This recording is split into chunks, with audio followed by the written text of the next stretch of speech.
I was driving alone from my friend's place all the way back home. He lived about an hour away at some really remote house. It was around 1 or 2 a.m. I can't remember exactly, but I was really tired and almost just wanted to sleep over at his place. I would have had to call off work though, which wasn't really an option. Because of where he lived, most of the drive was through large farmlands.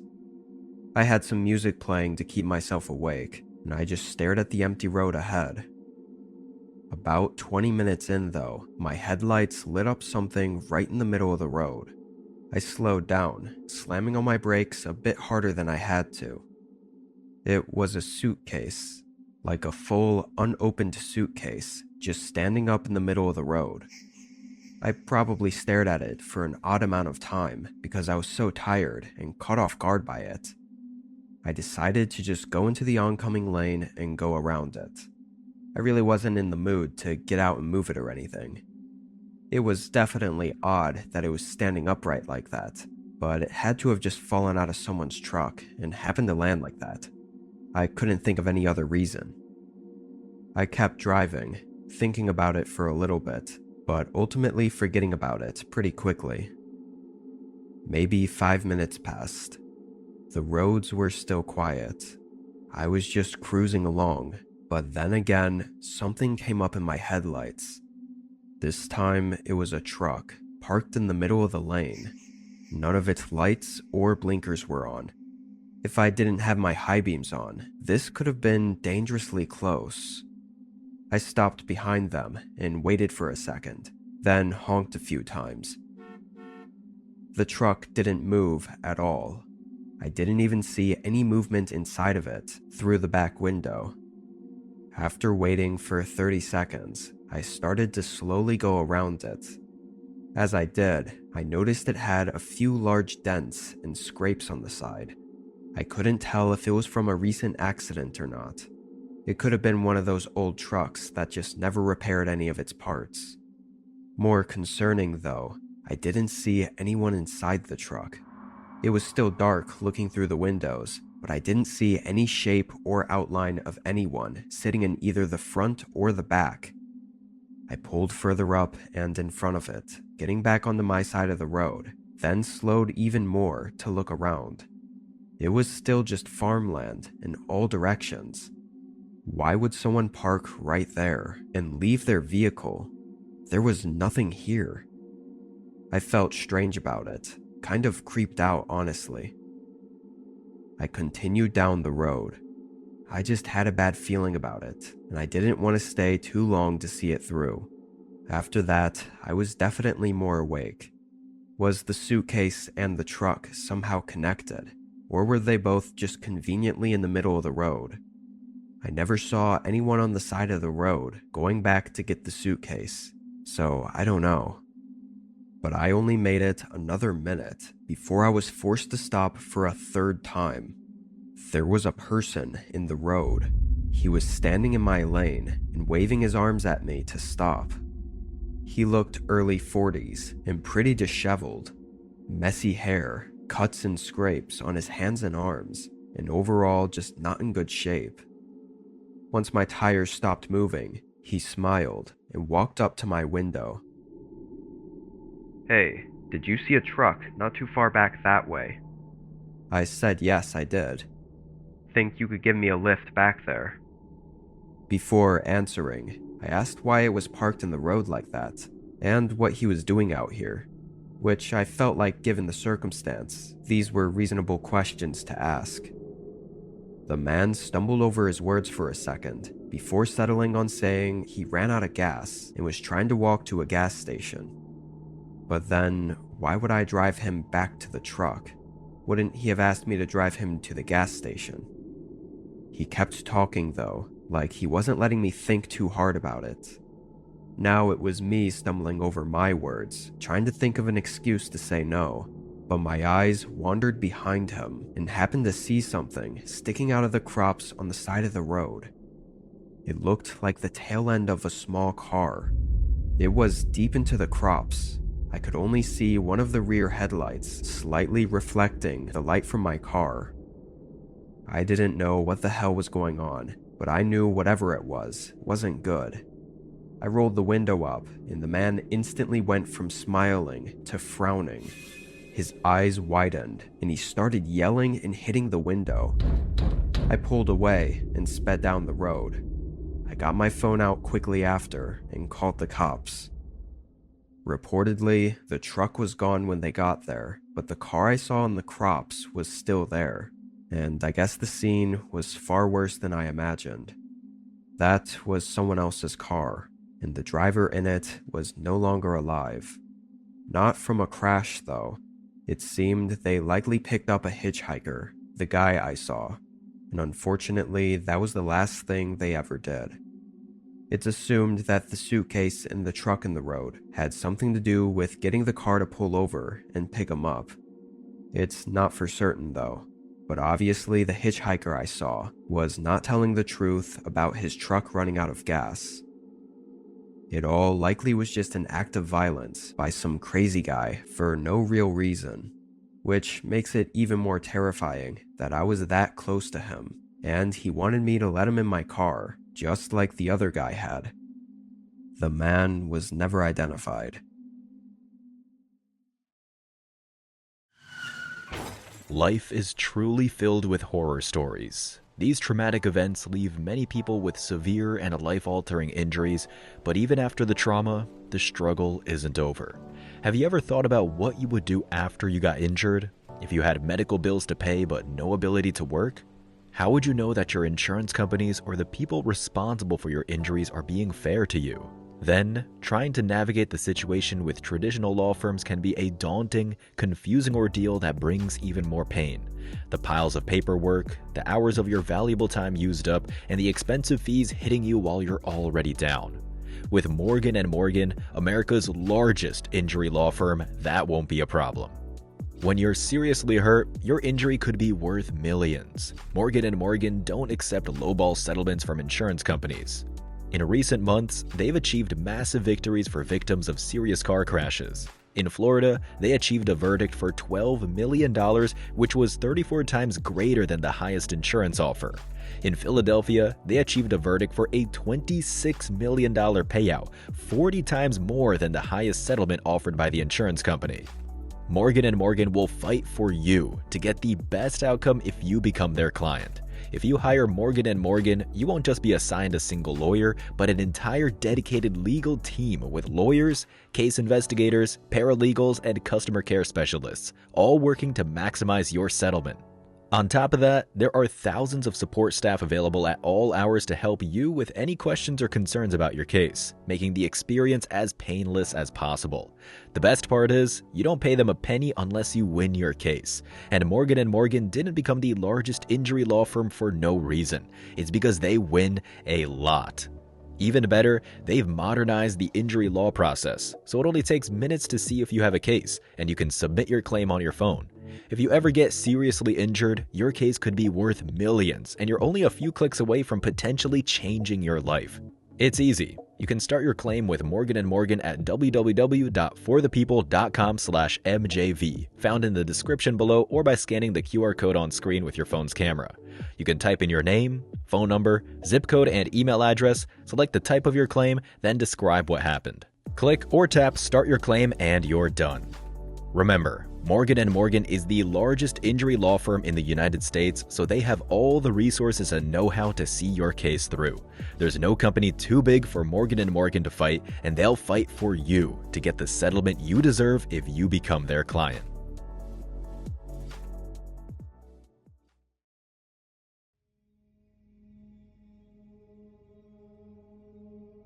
I was 16. I had just gotten a job at a pizza place about 6 months ago, and during that time, I saved up enough to buy a cheap car. I hated not being able to drive myself, but also I wanted to do deliveries instead of working inside the shop. It was a regular weeknight. I got in after school at 5 and was scheduled until 10:30. It was busy for the first couple hours, but by 8 it abruptly slowed down. There wasn't another delivery to be made until 9. It was an online order for just 2 medium pizzas. I picked it up and started driving. It wasn't busy out, just a few cars here and there. But once I got about 5 minutes out from the neighborhood, a car pulled onto the road from a side street and came up behind me. The roads were empty, and they could have easily passed me if they wanted to, but they stayed right behind me. I didn't really think about it. I mean, to be honest, I didn't care at all at the time. Throughout the next 5 minutes, they stayed right behind me. When I took the turn into the neighborhood, I looked in my mirror. After a few seconds, their headlights appeared, turning down the road. That's a pretty big coincidence. What were the chances that the only other car on the road was going to the same small neighborhood as me? I guess it was very possible, but it got me feeling a little more aware of the situation. I kept driving. This street was through the woods, with individual houses spread out on either side of the road.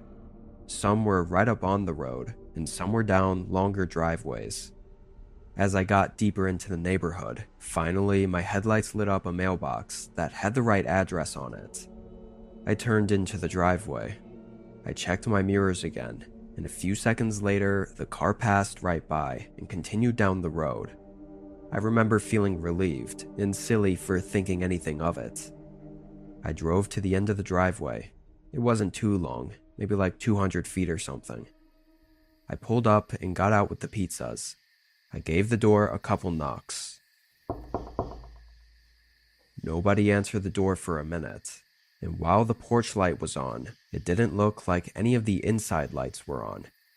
I knocked again. About 30 seconds passed. Then a light shined through the window, and a few seconds later, a woman answered the door. She looked like she was in her early 30s and was wearing a nightgown, and she looked really tired. Immediately, something about this felt wrong.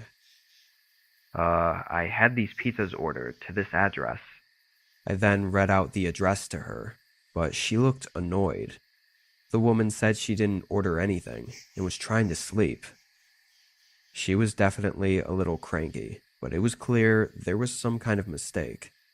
I apologized and walked off the porch.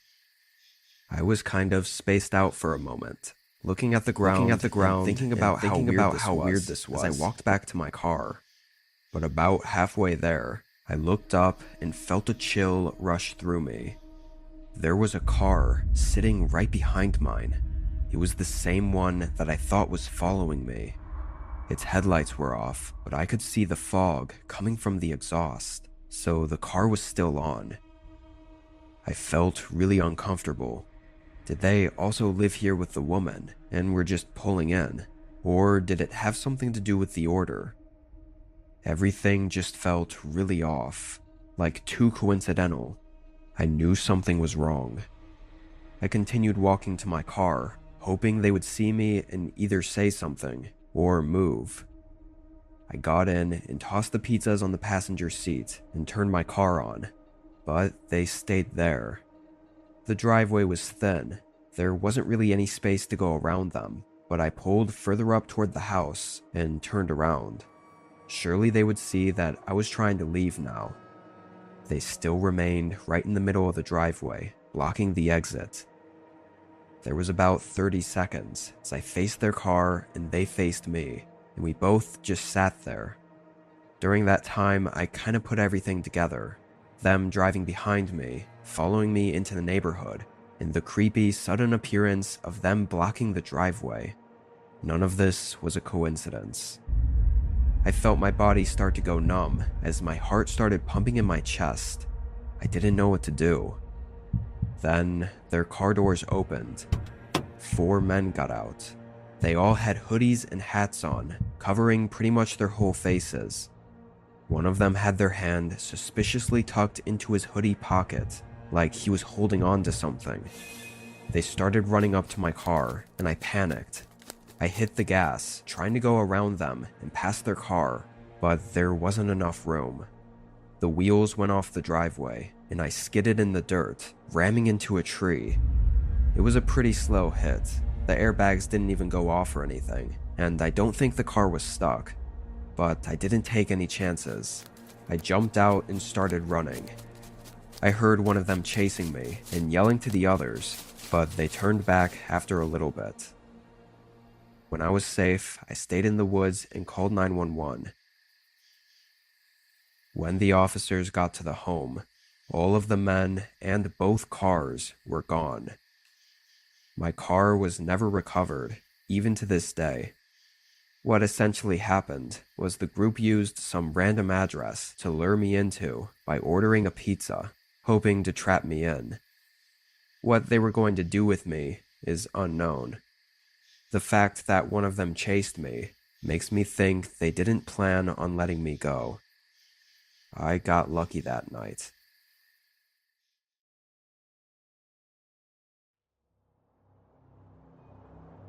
I was driving home from work. It was snowing out.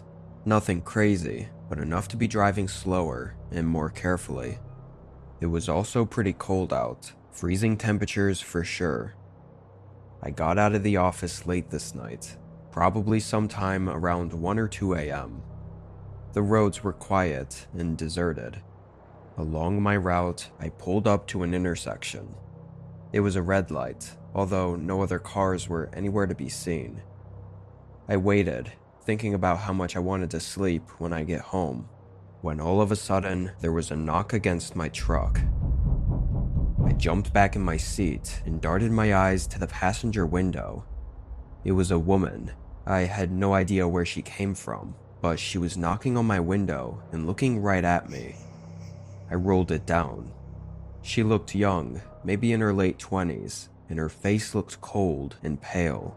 She apologized and said she really didn't want to bother anyone, but her car broke down a mile back and she tried to walk home, only to find out how freezing cold it was.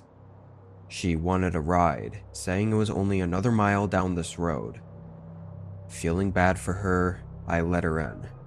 Maybe it was because of the way she said everything, or just because she looked like an innocent woman, but I believed her story, and it was freezing outside, and she did look cold.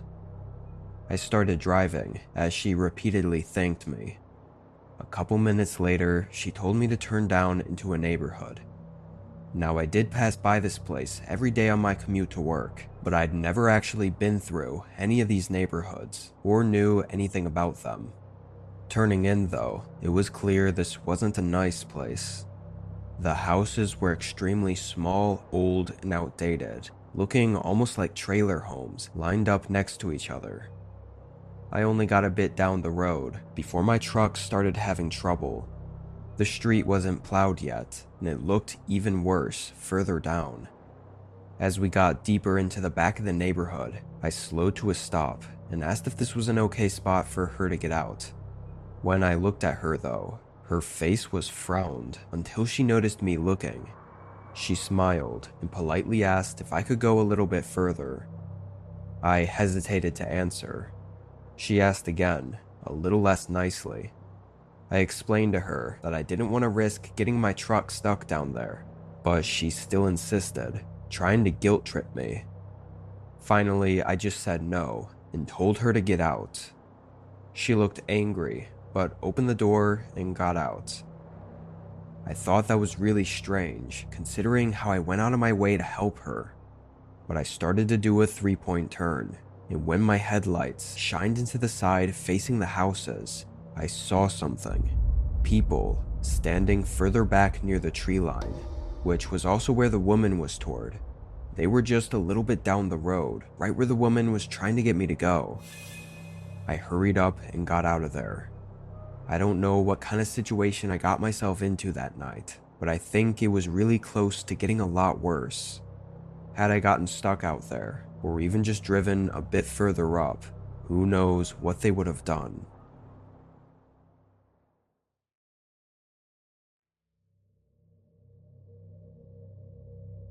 I'm 32 and work for a trucking company. This was around the holidays. The roads weren't too bad for the most part, but driving in winter was always a little bit more tiring. This day, or night rather, was normal. I left town at 6 p.m. to deliver a load 2 states away. At about 11 p.m., I made my first stop. I pulled into a small truck stop on the side of the road, just to use the bathroom and grab a coffee, and maybe rest my eyes for a little bit. I parked and went into the building, then came back out with my coffee and hopped back into the driver's seat. I took a moment to myself and just sat there, taking a few sips and looking around. Only a couple other trucks were in the parking lot.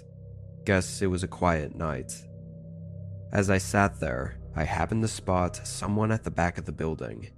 The lights were dim back there, but some guy was leaning against the wall and looking out in my direction. I couldn't see his eyes, but my truck was the only one parked over here. There was nothing else to look at.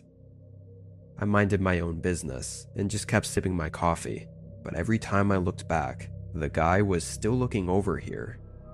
I was sure it was nothing, but it still felt too weird for me to get any shut-eye. Snow was starting to come down as well. I put my drink in the cup holder and started up the truck, then pulled out and began the next section of the drive. The coffee definitely kicked in, keeping my eyes open. The roads were completely empty. About 30-ish minutes down the road, a light glimmered in my side mirror for just a moment, like a glint reflecting off of something behind my trailer. I kept checking my mirrors, thinking it was a car coming up, but there was nothing behind me that I could see. Maybe it was a broken reflector on the road or something. I didn't know. The snow was beginning to pile up a bit on the road though, so for the next while I was more focused on what was ahead of me, making sure I made it in one piece. I think a good hour or so went by.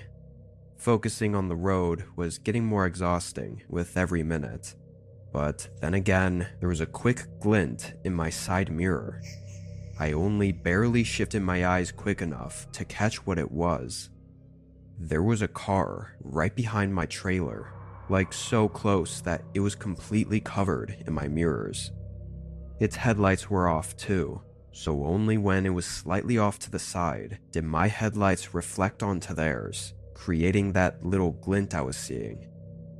I was no stranger to having people tailgating me for going slow, but this was really strange though, in this weather being that close to me and with no headlights. What were they doing? After a minute or two of thinking about it, I thought it best to get away from them, or at least keep them off my tail, for both of our safety. I merged into the other lane, but the car followed. Confused, I merged back into the right lane. This time I think they got the hint that I was on to them, and they stayed on their side. They started to slow down though, and eventually they fell out of sight. I didn't have a clue what they were doing, but at least they were off my back. I drove on the quiet road through the snow for another 2 hours. It was around 3 a.m., and I decided to pull off at a rest stop to get a few hours of shut-eye.